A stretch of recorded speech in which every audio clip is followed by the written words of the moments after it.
Olá, bem-vindos a mais um programa A Arte da Guerra para continuarmos nos cenários de duas guerras e vamos começar, como sempre, com o auxílio do embaixador Seixas da Costa pela guerra entre Israel e o Hamas, para onde, dizem alguns, principalmente israelitas, para onde o secretário-geral da ONU, António Guterres, resolveu atirar um barril de gasolina. Como é que viu as declarações de António Guterres sobre o Hamas e sobre Israel? Bom dia, nós estamos a gravar este programa na quarta-feira, ao final da manhã, o que significa que os acontecimentos podem, a qualquer altura, digamos, alterar aquilo que é o estado da arte no momento. Claro. Precisamos observar os acontecimentos. Eu acho que é importante para quem nos está a ouvir isto. O secretário-geral da ONU ontem fez uma declaração que, a meu ver, representa pela primeira vez desde há muito tempo a coragem da Organização das Nações Unidas relativamente a um conflito face ao qual a comunidade internacional tem mantido alguma longa e penosa ambiguidade. O secretário-geral deixou claro, e esse é o primeiro aspecto que é importante, e não necessariamente o segundo, contrariamente àquilo que aparece em alguma comunicação social, deixou em primeiro lugar claro que é absolutamente inaceitável o ataque feito pelo Hamas a Israel, o ataque terrorista feito pelo Hamas a Israel, a morte, o rapto e a violência sobre civis e a utilização desses mesmos civis como reféns. Este é um aspecto que o secretário-geral, como aliás não podia deixar de ser, conhecendo-se quem é António Guterres, sistematicamente sublinhou.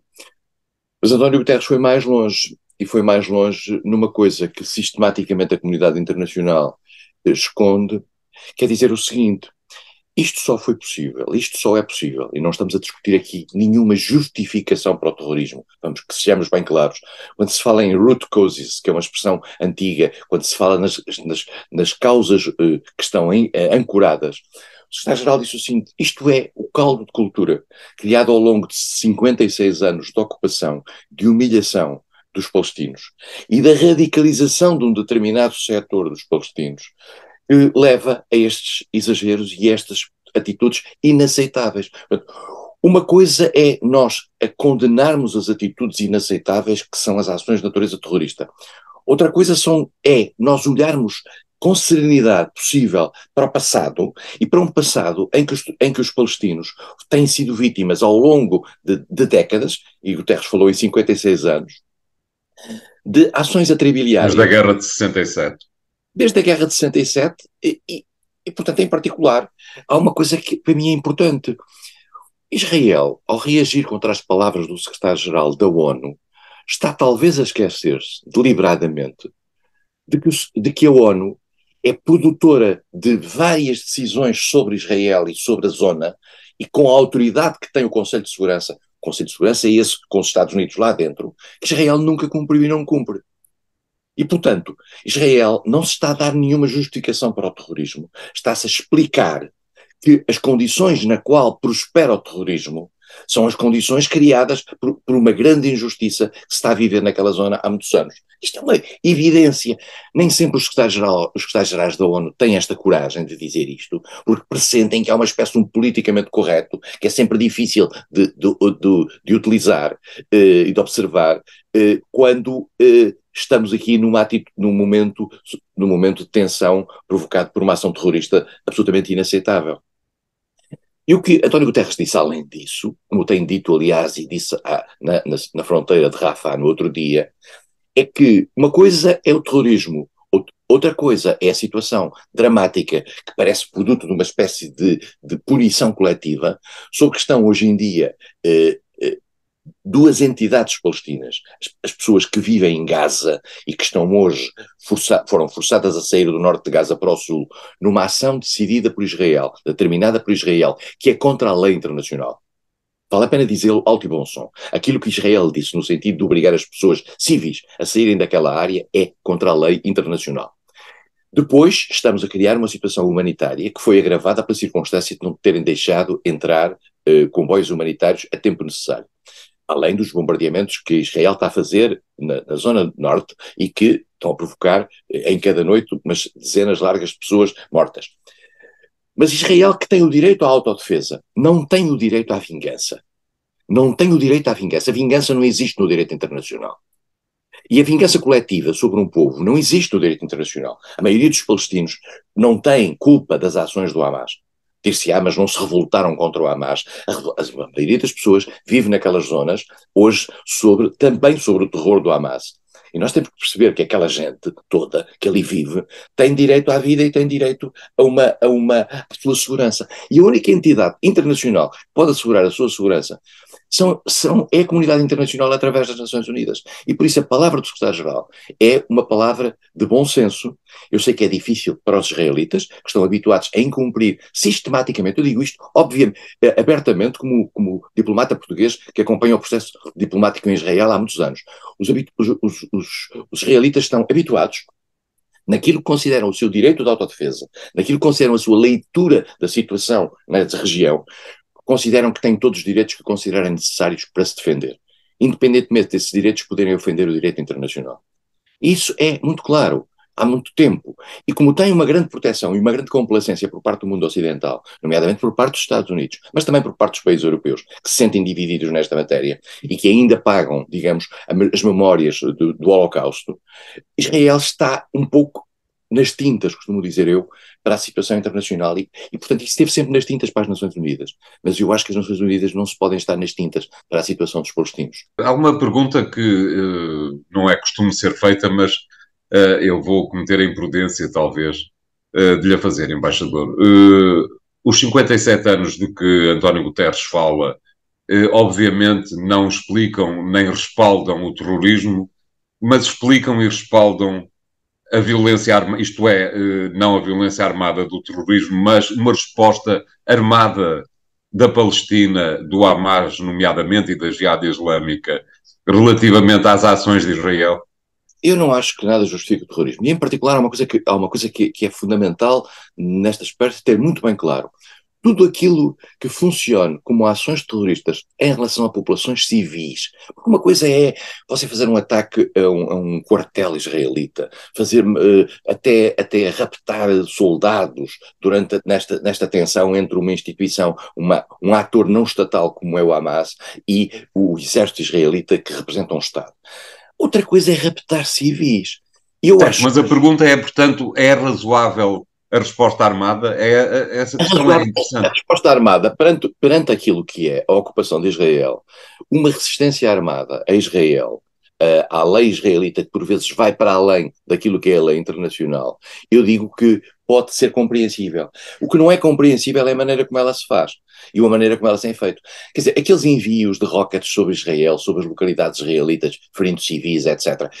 Estamos a falar de atitudes que configuram, digamos, o tradicional de uma resistência armada da população civil que se sente ameaçada. Mas, naturalmente, quando afetam populações civis, quando isso também afeta populações civis, nós estamos numa margem de ilegitimidade. O Hamas é uma organização que, além do mais, e vale a pena dizê-lo, não reconhece a existência do Estado de Israel. Considera que não deve existir o Estado de Israel. Considera que o que é preciso é criar na Palestina um Estado Islâmico. Mas nós temos outra Palestina. Nós temos a Palestina da autoridade palestiniana. E essa autoridade defende a existência de dois Estados, defende uma democracia na área, defende um conjunto de relações com Israel e o respeito pelas fronteiras dos dois lados. Mas, António, vale a pena dizer, eu vou aqui dizer uma coisa que as pessoas não dizem normalmente, que é o seguinte: se eu disser, alto e bom som, eu sou a favor da existência do Estado de Israel, com fronteiras definidas, respeitadas e definidas internacionalmente, eu sou considerado um inimigo de Israel. Certo. Se eu disser isto alto, sou considerado um inimigo de Israel. Porquê? Porque Israel não reconhece as próprias fronteiras que estão reconhecidas internacionalmente. Porque Israel considera que as fronteiras que estão decididas, que foram decididas, e temos que perceber a origem do Estado de Israel, que é uma espécie de criação internacional. E por isso é que a importância da tutela das Nações Unidas neste aspecto é maior. Israel não considera que as suas fronteiras não estão sujeitas são lidas à luz dos seus interesses de segurança e não estão sujeitas a uma determinação internacional. Estão. A sociedade internacional, por muito que não se goste das Nações Unidas, a sociedade internacional tem um órgão para a paz e segurança, chamado Conselho de Segurança, e às vezes não funciona, como está a acontecer agora no caso da Ucrânia, mas tem funcionado no passado. E no passado definiu várias resoluções relativamente ao processo israelo-palestino, que Israel não cumpriu. Vamos ser claros, que Israel não cumpriu. E, portanto, neste momento, Israel vive, digamos, eu diria como que o transbordar do copo daquilo que foi também, de certa maneira, alguma ação tática que fez na questão Hamas-Fatah. Exatamente. Israel, durante muito tempo, durante os últimos anos, tem vindo a diluir a capacidade de atuação da autoridade palestina. Porquê? Porque a autoridade palestina é a que defende os dois Estados. Israel não quer os dois Estados, ponto. A comunidade internacional continua com a conversa dos dois Estados, e nós já aqui falámos disso aqui há meses, continua com a conversa dos dois Estados como que a encher a boca, mas Israel não quer os dois Estados. E, portanto, preferiu correr o risco de, a certa altura, até dar algum incentivo à criação do Hamas. Não é que Israel esteja por trás destes ataques terroristas, não. Israel pensou que o Hamas, apesar de tudo, era ligeiramente controlável e, mais do que isso, partia ao meio a representação palestina. E enganou-se. Enganou-se que, afinal, eles estavam mais bem armados do que isso. Afinal, todo aquele ódio, no fundo, e desespero que o Hamas concentra tinha sido municiado pelo Irão, por exemplo. E, portanto, esta é uma resposta desproporcionada e por isso é que apanhou Israel de surpresa. Porque Israel não estava à espera deste tipo de reação por parte do Hamas. Achava que o tinha mais ou menos controlado, mesmo em relação aos envios de mísseis, etc., de rockets, etc. E por isso mesmo, esta é uma ação em que Israel se enganou várias vezes, em que a comunidade internacional também se enganou, mas eu acho que a resposta da comunidade internacional tem sido correta, isto é, tem, por um lado, condenado sem equívoco o terrorismo, e tem, por outro lado, condenado sem equívocos os excessos em matéria de legítima defesa que Israel está a cometer, nomeadamente na faixa de Gaza, e mais do que isso, como António Guterres disse, nos colonatos que Israel fez em território que o mundo internacional considera território palestino, estão lá 100 mil pessoas. São destruídas aldeias palestinas sistematicamente. E das duas uma, ou o mundo considera e tem um ato de hipocrisia e diz, então os palestinos têm que viver fora da Palestina. Já vivem 2,5 milhões na Jordânia, já vivem 400 mil no Líbano, já vivem 500 mil na Síria, e agora era preciso tirar estes 2,3 milhões que estão em Gaza. Mas então os palestinos não têm direito de viver na sua própria pátria? Sabe? Portanto, aquilo que se espera da comunidade internacional, embaixador, eu não espero nada. Eu não espero nada da comunidade internacional. Eu só espero é da indignação internacional relativamente aos dois lados, ao terrorismo e às ações atribiliárias feitas à luz de uma resposta desproporcionada à ação desse mesmo terrorismo. De qualquer maneira, aquilo que seria de esperar, e como diz o embaixador, provavelmente não vale a pena esperar nada, mas o que seria de esperar, então, seria que a ONU, por exemplo, decidisse chamar as duas partes para a mesa, explicando que a base é a base do direito internacional, isto é, vamos sentar os dois lados a discutirem a paz, sendo que a base é a criação de dois Estados naquela região. Era isso que devia ser feito. É isso que António Guterres deve fazer amanhã. Mas eu não sei se há duas partes. É que eu não sei se há duas partes. Todas as que forem. Não, é que a questão é o seguinte, é que neste momento nós sabemos que a autoridade palestina foi diminuída na sua capacidade de intervenção de natureza política de uma forma que a torna quase irrelevante no quadro palestino. Portanto, nós temos a autoridade palestina para a mesa, como tem sido feito, aliás, nestas várias reuniões, o Mohammad Abbas, etc. É uma entidade que, em primeiro lugar, sabe que no quadro da população palestina, hoje a simpatia pelo Hamas é muito maior do que aquela que existia no passado. Exatamente. Sabe, e por isso é que o António tem sistematicamente focado aqui nestas nossas conversas, a questão das não eleições. Eles não fazem eleições desde 2008. Porque a autoridade palestina sabe que se fizer eleições desde 2008, e tendo em conta o tipo de população que hoje existe em Israel, a juventude dessa população, o desespero dessa população, o voto dessa gente vai acabar por cair no Hamas. Claro, e a Fatah perderá irremediavelmente qualquer eleição. E perde a legitimidade para estar a falar em nome dos palestinos. Portanto, quando o António fala Mas quem é que... Sentam-se à mesa, mas sentam-se à mesa quem? O Hamas ou a Autoridade Palestina? Mas o Hamas, toda a gente diz, não pode sentar-se à mesa porque é um terrorista. A questão do terrorismo é assim, no plano político nós temos que ser realistas. No passado, Menahem Begin, que era líder do Irgun, que era uma estrutura clandestina israelita nos anos 50, pôs uma bomba no Hotel King David e matou 100 e tal pessoas. Menahem Begin foi mais tarde primeiro-ministro de Israel. Menahem Begin foi o homem que, com o apoio dos Estados Unidos e de uma administração republicana nos Estados Unidos, conseguiu fazer o acordo de paz com o Egito, que até hoje existe. Terroristas eram os líderes e os militantes dos movimentos de libertação das colónias portuguesas. Por Esses acaso foram recebidas no Vaticano por Paulo VI. foram recebidos em Lisboa, quase todos eles.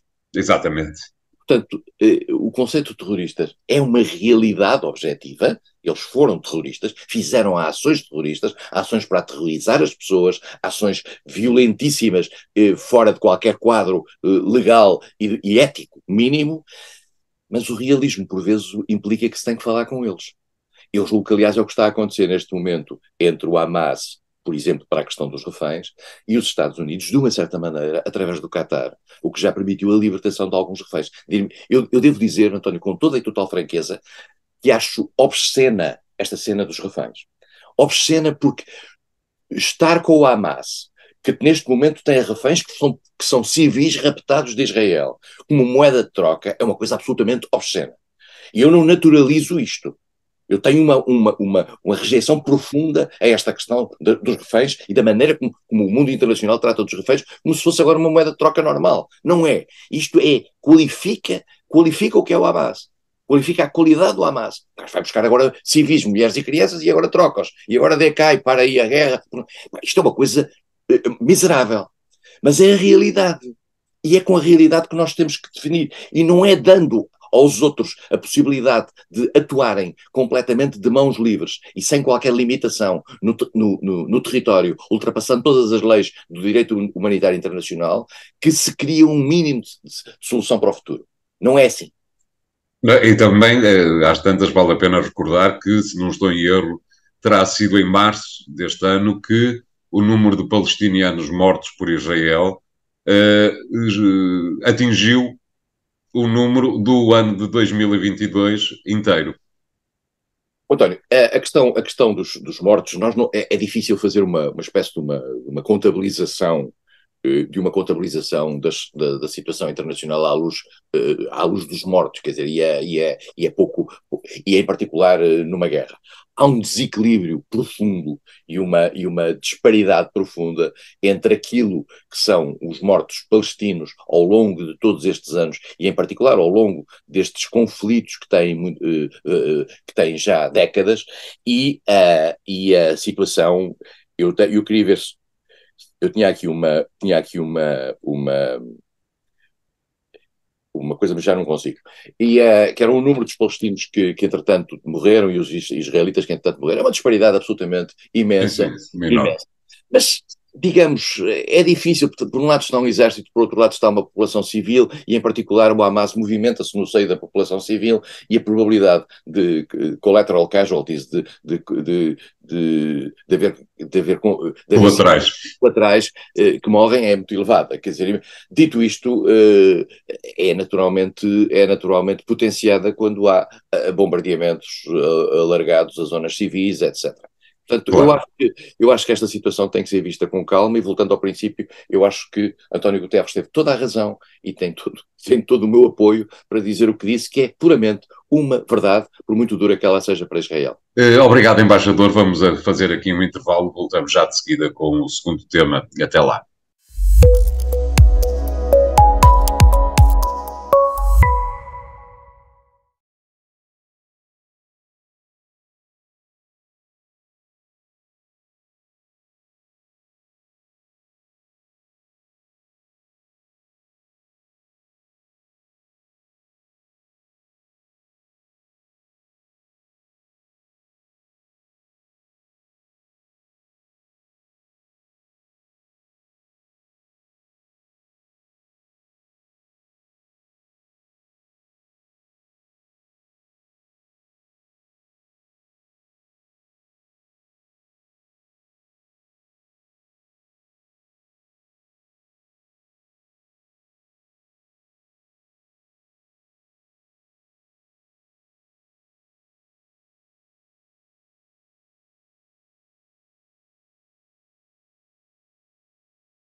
Bem-vindos à segunda parte de A Arte da Guerra e desta vez com esta pequena alteração. É a segunda e última parte, uma vez que tivemos todos os motivos para ouvir com atenção o embaixador Seixas da Costa sobre a questão Israelo-Hamas e, portanto, gastámos dois pedaços, 66% do tempo, num assunto absolutamente premente e da ordem do dia, pelo que faz todo o sentido que o segundo tema, que seria, evidentemente, a guerra na Ucrânia, fique para a semana, quase como se tivesse ficado escondido pela guerra em Israel. Vamos assim para o terceiro tema, que tem a ver com as eleições na Argentina, onde, ao contrário do que as sondagens diziam, e as sondagens mais uma vez falharam, o Trump argentino, ou o Bolsonaro argentino, como é mais conhecido, afinal de contas não ganhou à primeira volta, vai à segunda, e há ainda a hipótese de o partido no poder, o Partido Democrata, peronista, ou qualquer coisa semelhante àquilo que pode ser ainda nesta altura a herança peronista, ainda pode ganhar. Como é que viu estes acontecimentos na Argentina, embaixador? Eu diria que, de facto, nós tínhamos assistido nas últimas semanas ao crescimento, digamos, exponencial daquilo que parecia ser um fenómeno parecido a Trump, como António disse, ou Bolsonaro, que era Javier Milei. Estas entidades não nascem do acaso. Xavier Milei surge com um discurso absolutamente extraordinário, quer dizer, um discurso de vamos acabar com o Banco Central, vamos acabar com o comércio com os dois principais parceiros comerciais da Argentina, que é o Brasil e que é a China.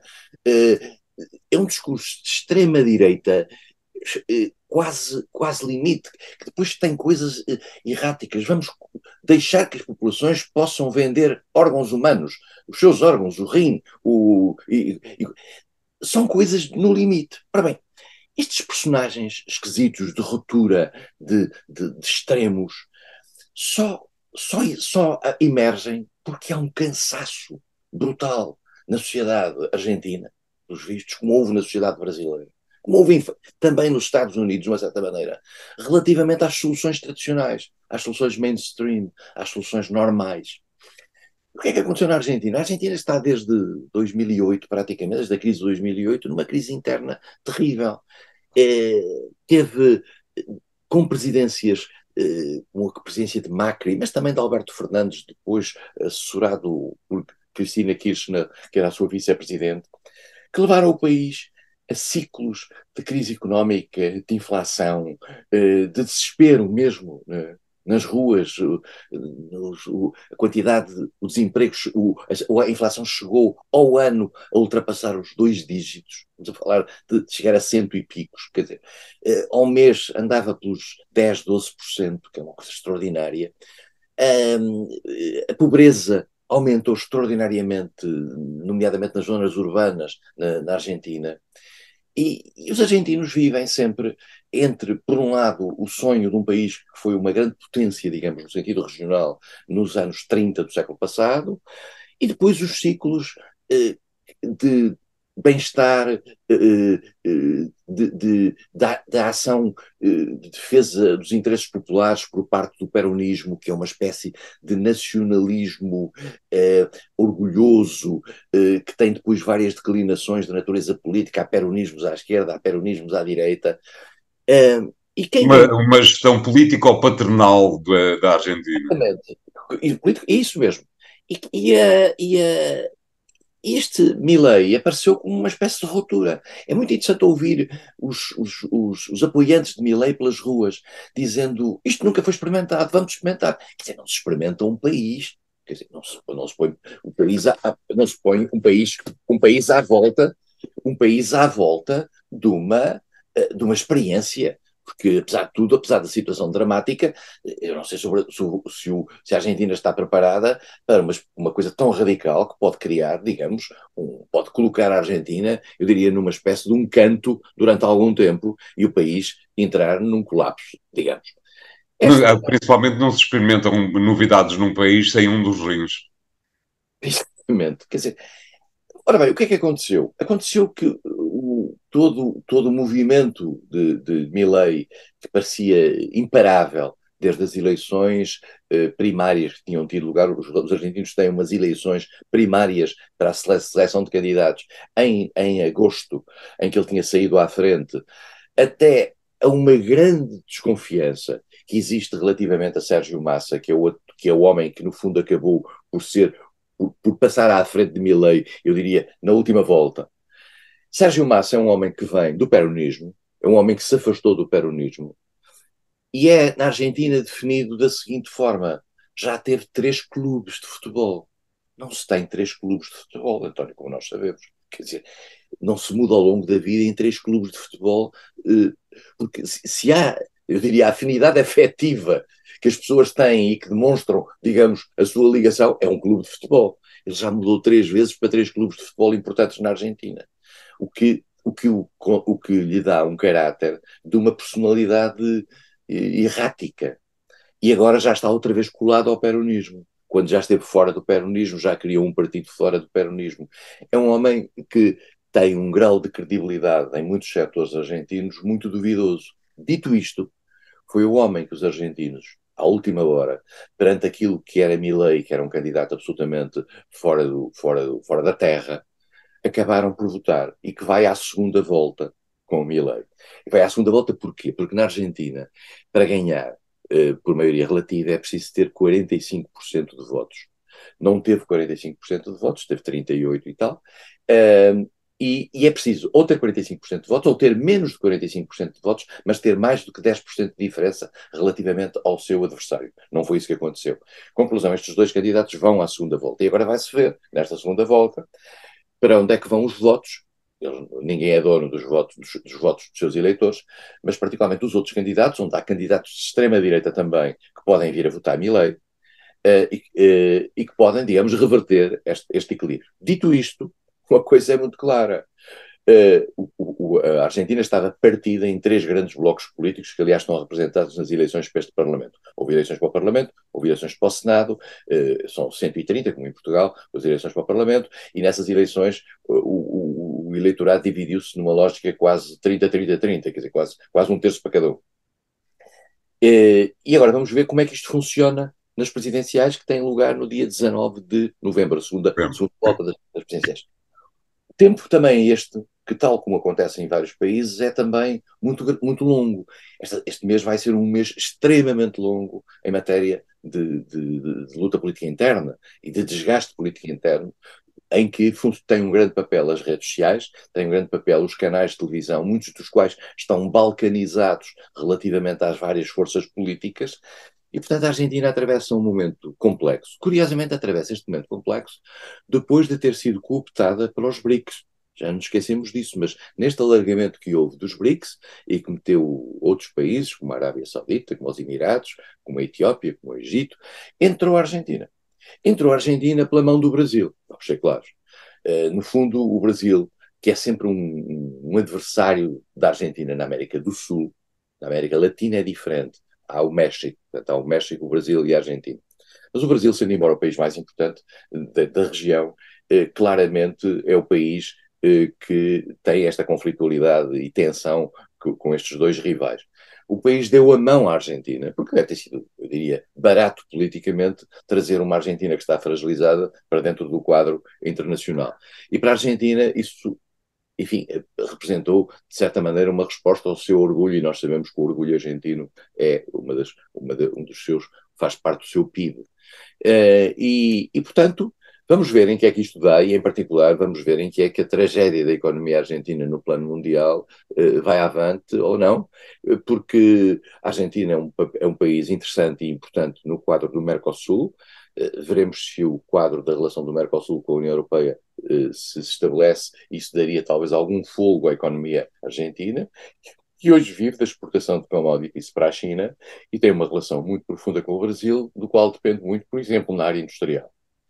Veremos em que medida é que a Argentina consegue um caminho e veremos em que medida é que Milei consegue ser o Bolsonaro da Argentina, com tudo o que isso significa, olhando para o que foi Bolsonaro no Brasil. Mas de qualquer maneira, e mantendo-me ainda na questão brasileira, isto terá sido uma aposta errada ou uma aposta perdida de Lula da Silva, não lhe parece? Isto é, dar a mão à Argentina deve ter sido uma forma de tentar dar a mão também ao centro-esquerda argentino, e afinal de contas a coisa não correu bem. Ora, apesar de tudo, travar Milei, se é que alguma destas ações de Lula teve por efeito travar Milei e dar algum conforto àquilo que era uma proposta mais moderada, vamos ser claros, por parte de Sérgio Massa, pode ser que tenha sido uma ação positiva, mas nós não sabemos bem como é que funciona a Argentina em função dos, dos, dos apoios do Brasil, porque o argentino médio, aliás, o brasileiro médio, tem uma conflitualidade e uma, não digo hostilidade, depende um bocadinho das zonas do Brasil e das classes até sociais no Brasil, mas tem uma relação com a Argentina muito complicada. Eu não sei se na Argentina, digamos, ser apoiado pelo Brasil é uma boa coisa. Certo. Portanto, mas pelos vistos, o filho de Bolsonaro foi à Argentina defender as políticas do pai, nomeadamente o armamento da população e a possibilidade da libertação da venda livre de armas, e quando estava a fazer isso numa televisão argentina foi interrompido, porque apesar de tudo os argentinos têm algum bom senso e consideraram que estar no território argentino a defender ações que só podem contribuir para a degradação da vida cívica no país era um bocadinho demasiado. E, portanto, o filho de Bolsonaro não conseguiu trazer as receitas do pai e, pelos vistos, o candidato argentino que defendia receitas similares a Bolsonaro acabou por, contrariamente às expectativas, ficar em segundo lugar nesta primeira volta das eleições. Temos que estar atentos à segunda volta, depois de meio de novembro, como o embaixador disse. Obrigado, embaixador. O programa fica hoje por aqui. Continuem a acompanhá-lo nas redes sociais e nos sites do Jornal Económico. Obrigado e até a próxima.